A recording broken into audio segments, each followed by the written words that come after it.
In some past videos, I've admitted that I have a little bit of a Kreg and pocket hole screw obsession. It's funny, as little as I've actually shown it here on this channel, I've gone through thousands of screws. And I've been using Kreg jigs going back to some of the originals. This isn't even all that I have. I don't show them all for fear that my wife will catch the video. Most recently, I think I mentioned that I purchased this one from Armor when they were going out of business. And this is a kind of a cool little self-adjusting device that will, everything on it will adjust to fit the stock that you're boring. They went out of business, but they were purchased, or at least their product was purchased by BORA. Now, I've used quite a number of BORA tools, including my 4-foot by 8-foot centipede that I use for my track saw. But I don't yet have any BORA boring tools. Well, that was until today when I purchased this fella. Now, what is this? This is a little compact pocket screw jig. This is designed for boring holes, but it does a little bit more than that. So I wanted to show you this for the first time and try it myself for the first time to see if it has anything that we can't get from a standard, roughly $20 jig from Kreg. Now, to understand the concept that Armor was going at with this jig is they made it so that it was automatically adjusting for various stock thicknesses. And not just that, but if we, for example, well, let me show you. When we put our stock in, we give this a pull and everything adjusts. Not only where the bit is going to enter to the stock so that the screw will exit at the center of the stock, but also you'll see here that it is adjusting the stop on my drill. So I can put my stock in here, pull this tight, lock the lever, and everything is automatically adjusted. Now all I have to do is tighten the set screw, and that will be the proper depth to drill. But another cool feature here is there's a scale that tells me exactly how thick my stock is and shows me to use the red screw. Red screw, you ask? Yeah, this is something that they came up with, was color-coded screws. So that one automatically tells me that I'm going to be using the 1.5-inch long screws. BORA has continued this, and they are currently selling the BORA version of this at Lowe's. Now, you can use anybody's screws, whether they're color-coded or not. The jig is going to tell you exactly what length of screw to use. So it's with that kind of thinking in mind that BORA has come up with kind of a pocket tool, a compact tool. This is the actual boring jig, which is made of zinc. It says Zymac. Zymac is an alloy that's primarily zinc. It also has a neat little tool. It comes with the drill and comes with the driver. Let's tear into this and check it out. So you really got to see the magic behind these two parts. So the first thing to look at here is the actual drilling jig. The body of it is made of zinc or Zymac. It's got hardened steel bushings that are going to interact with the drill bit. It also has little exit points for the chips to exhaust out. It's got some magnets on here, which are kind of interesting, as well as kind of a non-slip surface. On the back, more magnets, a stop, and a little button. Now, what that little button does, it allows the stop to be moved.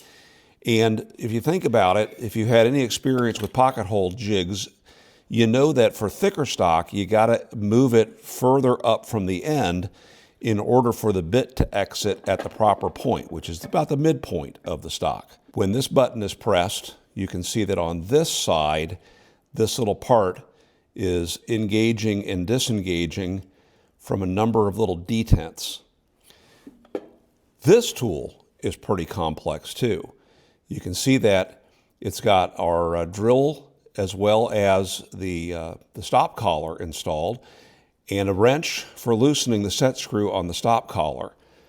More magnets, a scale, and you'll see here that it's got a little part that's going to move. So when I push this out, you can see it's expanding here.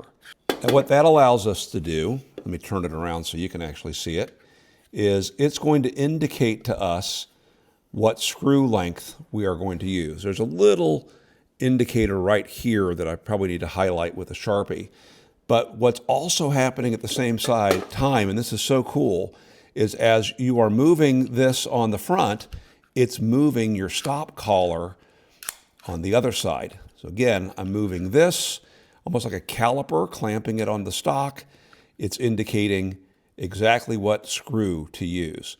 But wait, there's more. All right, so check this out. We have matching magnets, and there's also a little spot here that's going to engage that right there.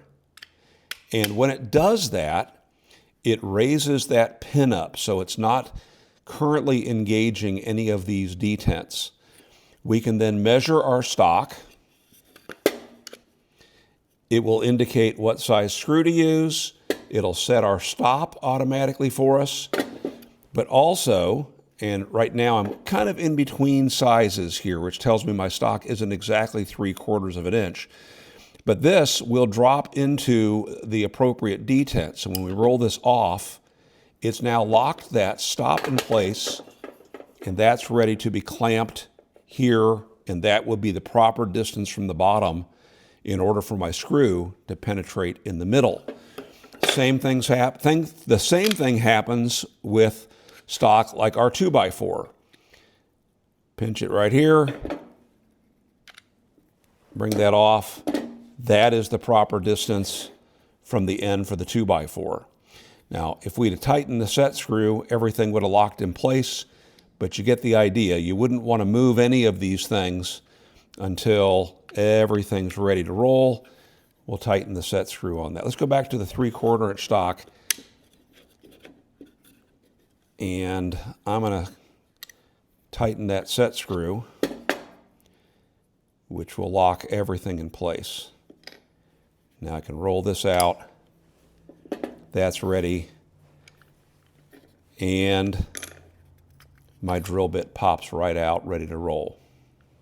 So they do sell their own version of this clamp, and here's where you can see those other rare earth magnets come into play. That's going to help to hold this firmly in place wherever we're choosing to drill. And I can relocate it, and the jig will stay connected to the clamp. Yes, I'm holding this in my hand. It's okay.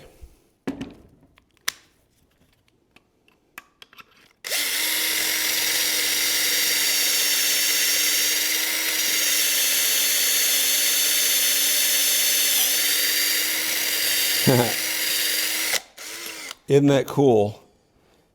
Kind of reminds me, it's a little too close to home here in North Carolina with the termites and the carpenter bees. But yeah, there we go. Let me give you an unexpected conclusion to this video.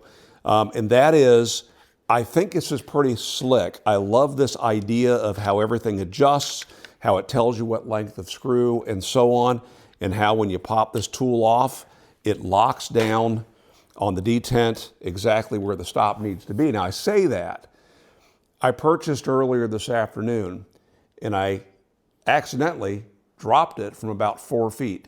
Let's bring all this, darn it.